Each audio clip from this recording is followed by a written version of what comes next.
Welcome to the Greenheart Design Now podcast, where we explore groundbreaking solutions for a greener future. I am your host Anish Bajaj, and today we have an extraordinary guest joining us. Meet Gitanjali Angmo, the co-founder of HIAL, the Himalayan Institute of Alternatives Ladakh.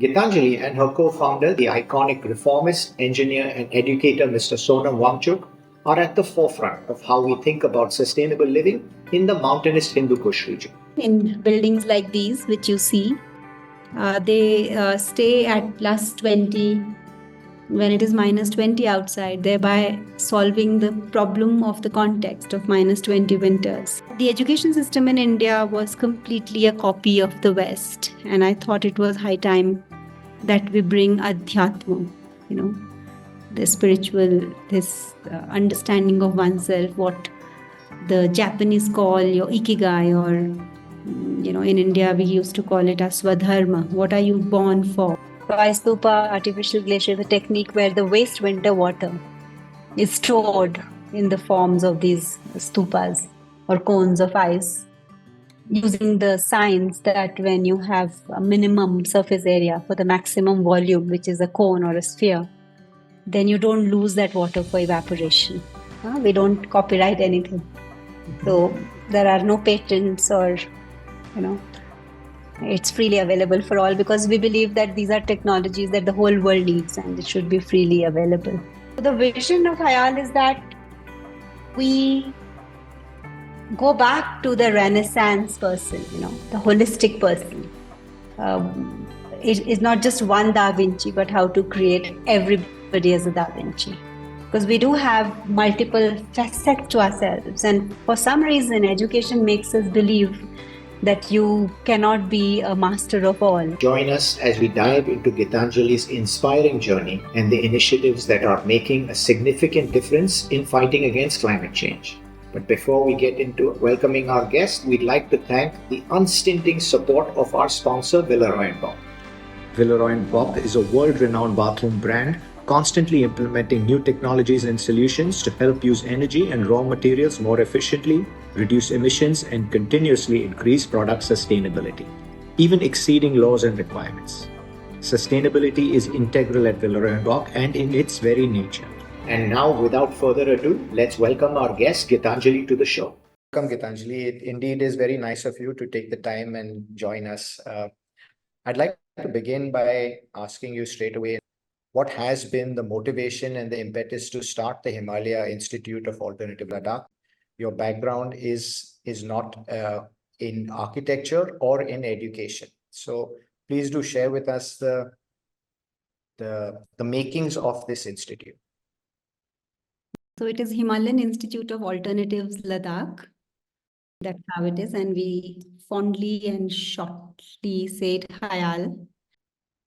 So yes, I'm not an architect by training, but I think neither am I an educator by training. But from the age of 16, ever since I was introduced to Sri Aurobindo's philosophy of integral education, so that was my parallel journey of implementing that educational philosophy in my life of integral education.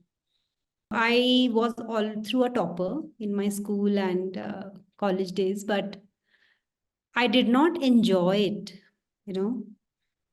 for several reasons. One was I wanted to do philosophy with physics honors, which I took up, but there was no way in the 90s that you could do philosophy and physics, So that was one. Second, I would always think, what am I going to do with this theorem, in math? And there was no way I was taught how to apply it. And I was very keen to see what can be done with this, not just to know it in the head. And the third was I could see a connection with things, what I saw in chemistry, the litmus test. I would come to mind when I'm sitting on a tree and studying, or reading O. Henry's Last Leaf. So literature and to me, physics and chemistry, they all connected at some level. I could see that connection, but nobody taught it to me. Okay, that this can be done this way. So it was very specialized. And so as a student, I kind of suffered through it all. And then when I started studying Sri Aurobindo's philosophy in education, and I grew up and I found that we do really need a place for maybe misfits like I was, and increasingly more and more kids are looking at an education that is experiential, they can apply, and which connects, several streams of knowledge and so on. So all of these today form the 5 pillars that we call of education at HIAL, where education is contextual. We have 9 schools in it, or departments. And again, the master plan is such that it goes from the material to the spiritual. So we have eco-responsive architecture, and this where I'm sitting is the eco-responsive architecture, which is absolutely material. And then we have School of Energy Studies, we have School of Ecology for water, energy is power, and solar. You had this idea of a school and a place of learning and a university rather, and you had some background in it, but you decided to come to Ladakh to establish this. What brought you here into this part of India to create this? Serendipity, I would say, serendipity, and a chance meeting with Sonam Wangchuk in a conference in Mumbai. And we started building in 2019, and 2021 was already COVID. So we've been in existence, if you discount COVID, you would say 4 years. But in Ladakh, we have a half-year season because the roads close by November and open only in May. So in a way, all that we've done would be equivalent to 2 normal years in rest of India.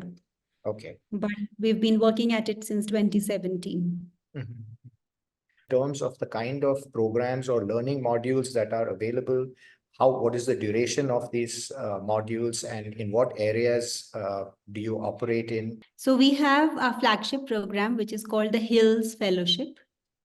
HILS is the acronym for Himalayan Institute of Live Learnings. So that's a fellowship for 11 months. And it has within it 4 electives. You could choose eco-responsive architecture or ecology or energy or tourism, responsible tourism. So this is currently the HILS Fellowship. And we are currently in the process of setting up a teacher training fellowship, because we have a K-12 school coming up, which will be starting next year. In addition to these 4, that's the 5th school. So I was telling you the 9 schools that we have. So other than architecture, energy, ecology, and tourism, we have this kindergarten to 12 school.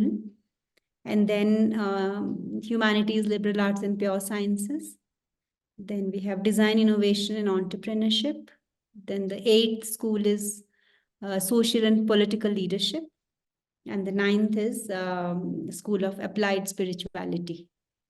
So every year we start one such school.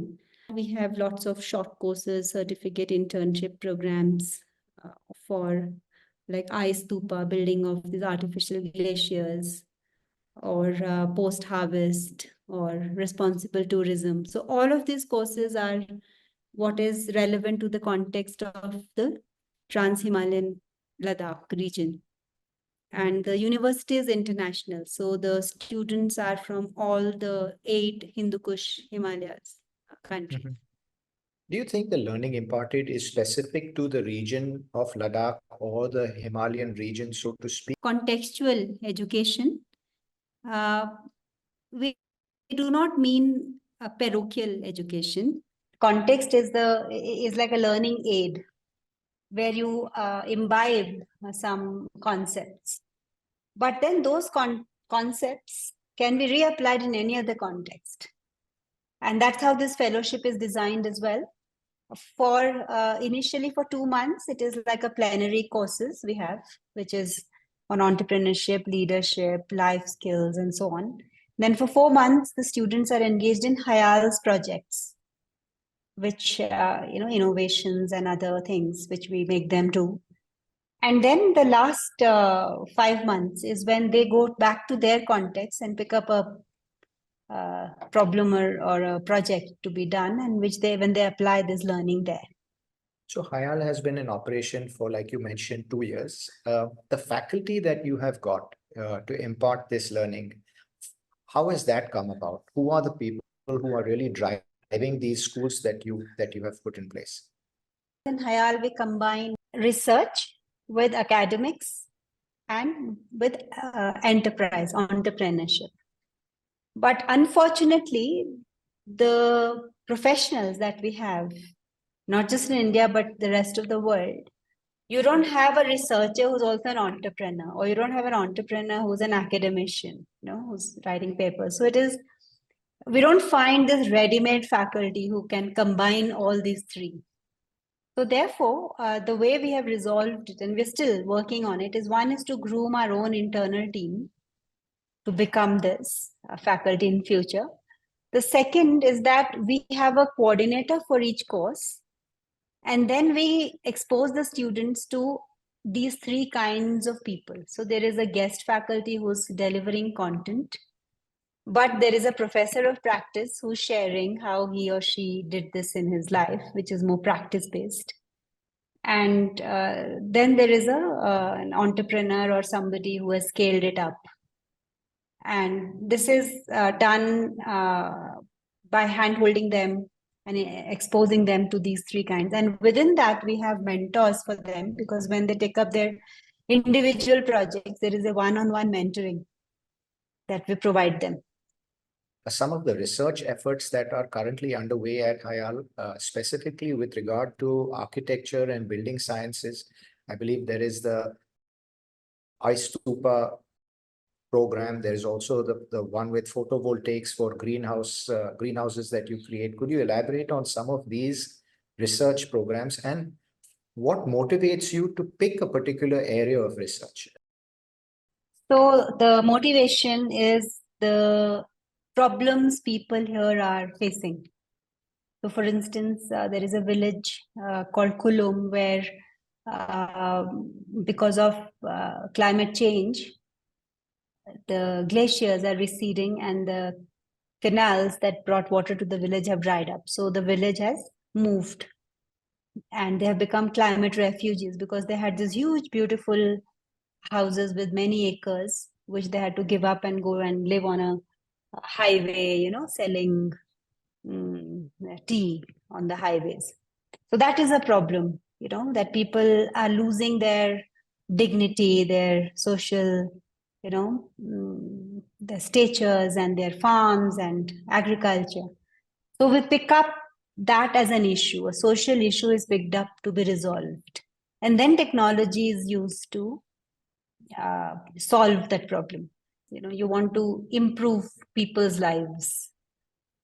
And then you use your, bright head and skilled hands to bring it together. So this is generally how we decide where we have to work. So Ice Stupa, as you mentioned, are to solve the problems which all Ladakhis face in spring, because the glaciers haven't started melting yet. It is still minus there, but here there is spring in the fields, and there's no water, so that's why this remains a desert. So Ice Stupa Artificial Glaciers is a technique where the waste winter water is stored in the forms of these stupas or cones of ice, using the science that when you have a minimum surface area for the maximum volume, which is a cone or a sphere, then you don't lose that water for evaporation. So you are able to store it. It stays till July, till the whole spring has lasted. Your passive solar heated buildings, that seems to be an area of expertise, so to speak, for HIAL. Could you talk about your successes there, and what the path is going forward in terms of these kinds of buildings? Yes. So we started by building 5 kinds of buildings which had the same footprint but used different materials. And they were all passive solar heated buildings which are south facing, because in the northern hemisphere that's how the sun path is. So directly we take energy from the sun, rather than what people think sustainable or renewable as through photovoltaics, to first get electricity and then to convert it into heat energy. And there are a lot of efficiencies that are lost during both the processes. So whereas we don't go through photovoltaics to first generate electricity, we take it directly from the sun. So the buildings are south facing. The south wall is a conductive, wall, which has a skin of glass around it. So we know how when we have closed cars, they are like saunas, no? Because they glass all around. So that glass traps the heat, and the southern wall conducts it, and in the daytime, and radiates it at night. And during the daytime, the air also convects the heat. So the southern wall is conducting. The rest of the eastern, western, and northern, and roof and floor are insulating. So the heat that is captured is not allowed to go out. Could you be a little more specific?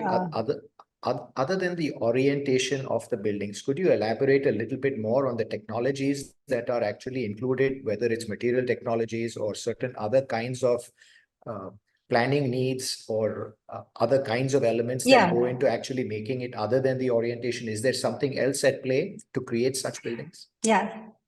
So that's what I was saying, that the southern orientation helps to trap the heat. So the technology is that there is a double glazed unit, glass, which traps the heat. There is a trombe wall just behind the glass, which stores that heat during the day and releases it at night. And the rest of the walls, including the ceiling and the floor, insulate that heat. So there is a lot of insulative material that is used, be it thermocol or waste material, or even the pashmina dehairing, waste that is thrown away. Mm-hmm. Mm-hmm. And even in these walls, we use the waste plastic bottles, which the tourists come and throw in Leh, to fill these walls with water in these bottles, because the specific heat of water is 4, and it's 4 times, it has the capacity to store the heat. And yes, it is a combination of orientation, of materials, of conduction and insulation, and design also. There is a northern side, which is more the stores and other things, which do not allow the heat to go out. The southern rooms are more the living rooms. So it's a combination of all of that: orientation, design, material. And is this an ongoing research that you're continuously doing at the institute to get better at such kinds of buildings? Yeah. Yes, every year, and every building is a new innovation. Like this particular one where we are is not load-bearing walls. Most of the earth buildings, there are no beams and pillars. It's the wall, the rammed earth wall, or which carries the load. But unfortunately, the bylaws and the codes in India do not qualify such buildings. To be code compliant, we have built this building, which is a beam and pillar structure, but it has an exfill of straw clay blocks. That's the other material we use. The straw that is burnt in Punjab, we bring it here and mix it with clay and insulate it, and thereby avoiding burning twice, once in Punjab and once here, the Bukharis, to keep warm. So thereby, saving the environment from carbon emission twice. So that's the straw clay blocks which are used. So all these are continuously innovated, like the composition of these blocks, the materials used for better and better U values, and and so on. And there is a tie-up with some of the other leading labs where constantly these are also tested for their strength. And so from these 5 buildings, we scaled up to about 1 lakh square feet of passive solar heated building at our campus itself. And in addition to that, another around 1 lakh square feet we built for the army in all the forward locations. So the another innovative thing about our university is that we do not charge our students fees. We believe that students should not pay with money, which of course is not theirs, but their parents, but they should pay with what they have, and which is their hard work and creativity. So when we successfully prototype a certain technology, we scale it up by also marketing it to the end user.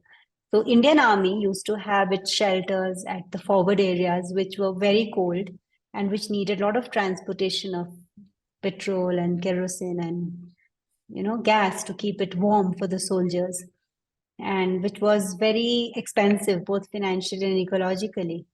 And also very often the soldiers would die not from enemy fires but from fires from these buildings. So now that we've built around 1 lakh square feet of such buildings at very high, 17,000 feet almost, like Track Junction and areas and Galwan and all of that. And our students have built it. So the university does not run by the fees of the students, but the surpluses that these projects generate.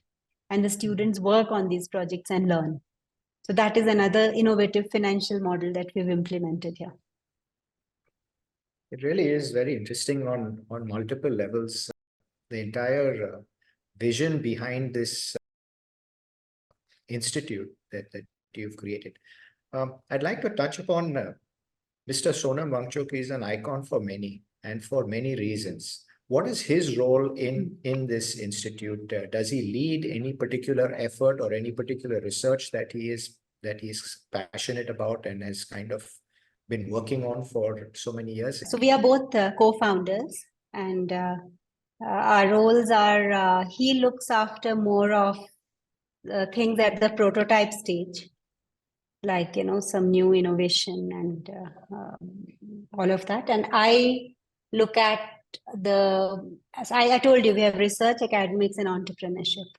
So he looks at the research, new research ideas, and I look at academics and entrepreneurship, and also the entire fundraising. So the vision strategy is arrived at together, but he leads the research wing and I lead practically the rest of it.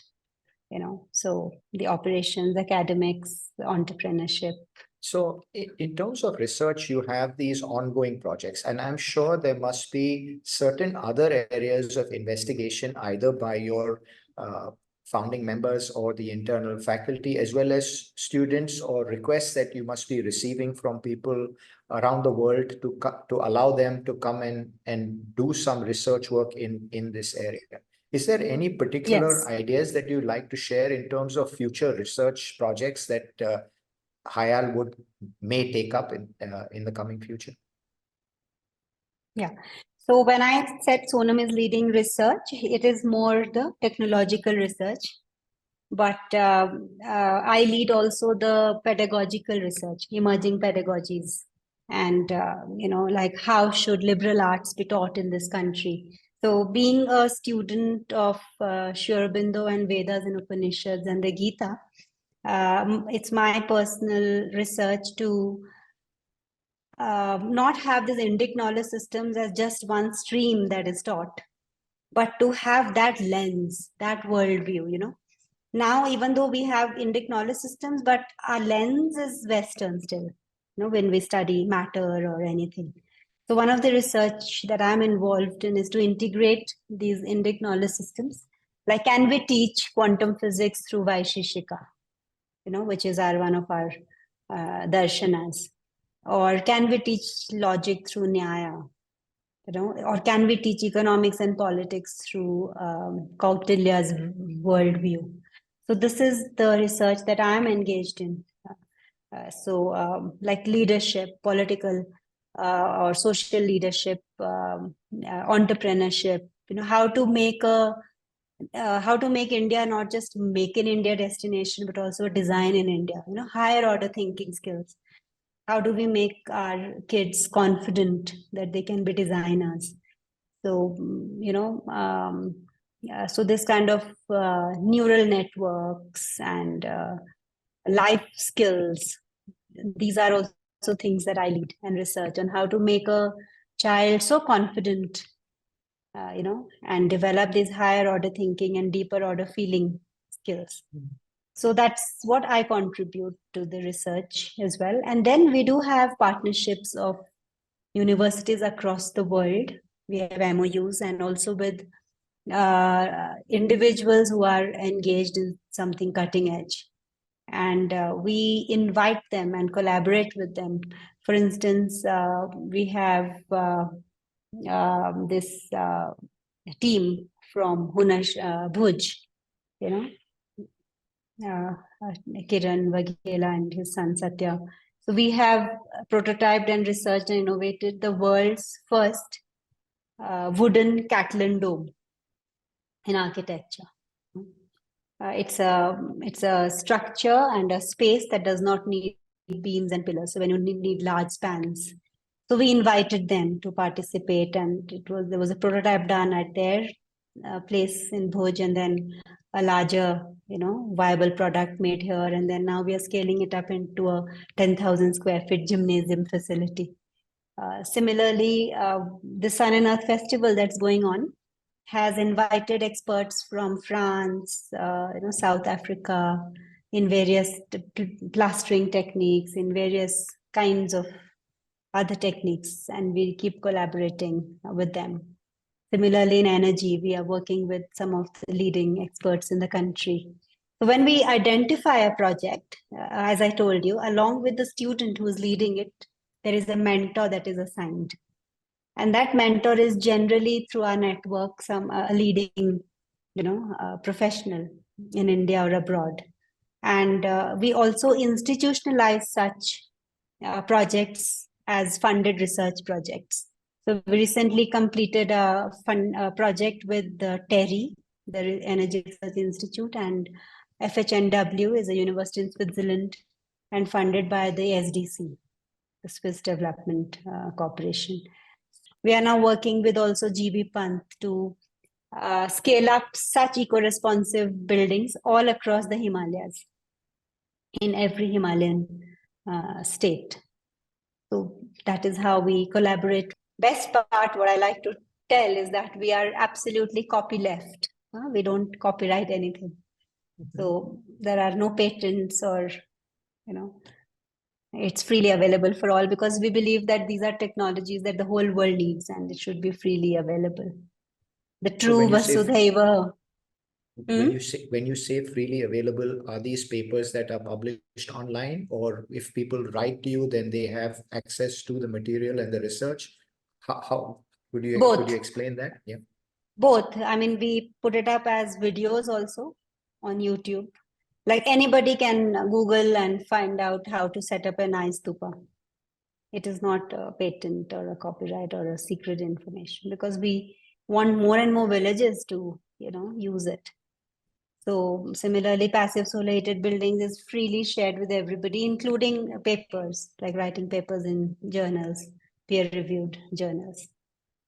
So Gitanjali, we started the conversation and you were talking about how there are different elements that go into actually creating an individual or creating a learned individual, so to speak. And it's on multiple dimensions that need to be nurtured or that need to be triggered to allow this learning to really be more complete and holistic. Your institution, or your institute rather, has a very wide spectrum of operation, really speaking. It's not only building sciences, it's not only rehabilitation efforts of villages, it's not only energy. I mean, it goes across liberal arts and various other disciplines that you are planning to. What is the long-term vision for HIAL? How do you see it really impacting the lives of students or people who are seekers in India as well as in other parts of the world? Do you have a larger vision for HIAL? Yes. So I started my conversation as the challenges I faced as a child, and how this, and so did Sonam. It's very interesting, and we're thinking of writing a book about it. We go back to the Renaissance person, the holistic person. It's not just one Da Vinci, but how to create everybody as a Da Vinci. Because we do have multiple facets to ourselves. And for some reason, education makes us believe that you cannot be a master of all, Here we are trying to create those integral, as Sri Aurobindo would say, or Renaissance men and women who are completely multifaceted, who have the chance, and this space provides them to explore all the various aspects of their being, And we do not, even when we recruit our students, we do not recruit based on their past, what their qualification is or what they've studied, but their passion for the future. So HIAL aims to be a space where you can rewrite yourself, your history, your destiny. You can become a new person after you've come here because you have so many avenues and exposures to find yourself, that you find a new you and you have the confidence to try out that new you and unshackle the brains and beings of people so that they can rise to the highest possibilities of what they were born to be. So the master plan for HIAL currently is a few buildings that are operational. Could you talk about the size of the campus and what it's likely to emerge into in the next maybe decade or so?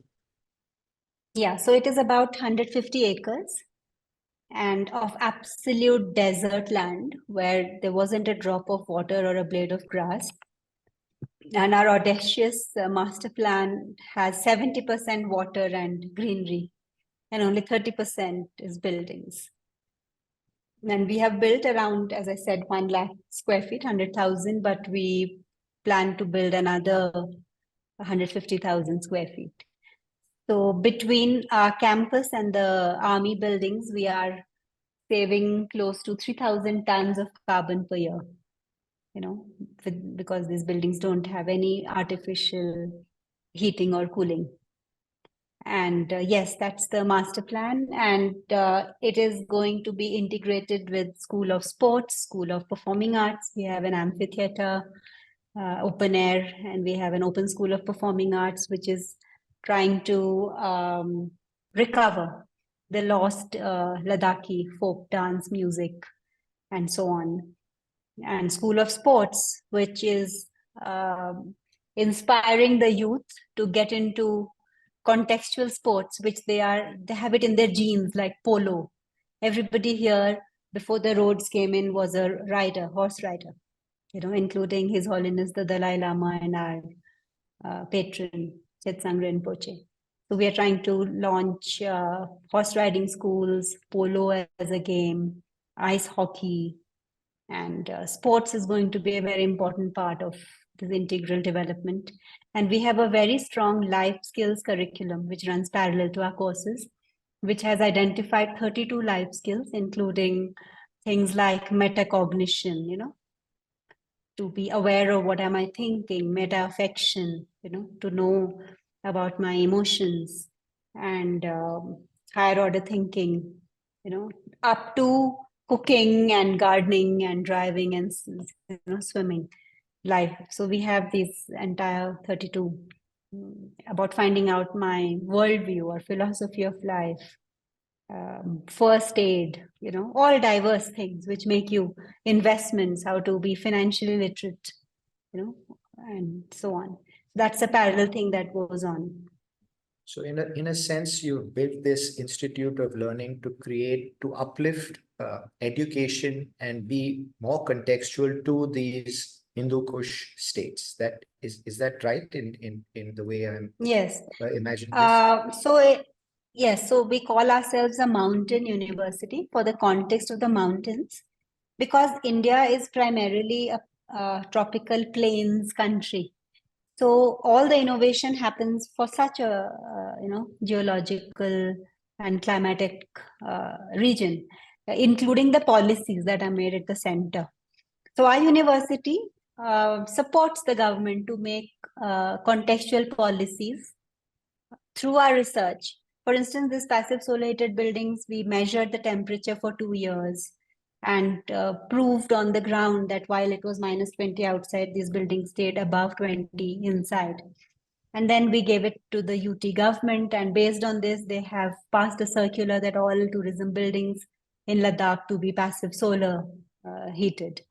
Similarly, we are now lobbying with the government to include cold and sunny. We don't even have this as a region marked. You have several climatic zones in India. When you're cold and cloudy, you need very different heating solutions. But when you're cold and you have 300 days of sun, the sun is the biggest. We joke that we have a nuclear fission plant at our service, which is the sun, so which we don't use. So this is how we support the government for its policies for the minority region like ourselves. But the approach that we use is something that the rest of India can contextualize and use it. Like if you have to make this very same passive cool building, glass tower, or a place which cannot be accessed by others. For us, a university is primarily there to solve the problems of the community it serves. And also, the government cannot have money to do research. It has to do large projects. So it needs help in research. So the university works for the community, it works for the government and for the youth to empower them to be locally sustainable and not to just use education as just a certificate to jettison your place of birth. In India, if you are in a village, education means going to the nearest town, or if you're in the town, to go to a city, or if you're in a city, to go to the capital of that state. If you're in the capital, you want to go to Delhi or Bombay. And if you're in Delhi, you want to go to the US or Dubai. So somehow in India, education is seen as a way to escape where you are born from. We are reversing it. To our students, we say you are not, for us, successful if you go to New York or London. But if you go back after studying here to your villages and uplift it, because US did not become US because people ran away from there, but because people stayed back and made it great. So we inspire our youth to use the knowledge, the skill and attitude to go back and uplift the place they have come from. Thank you so much for your time, Gitanjali. It's really been an eye-opener to understand what you're aiming to do with HIAL. We wish you all the success, and thank you once again for taking the time out and speaking to us on this session of Greenheart. So my very best regards to you. Thank you, and I must congratulate. I've been following Design Owl, and congratulations for doing such wonderful work.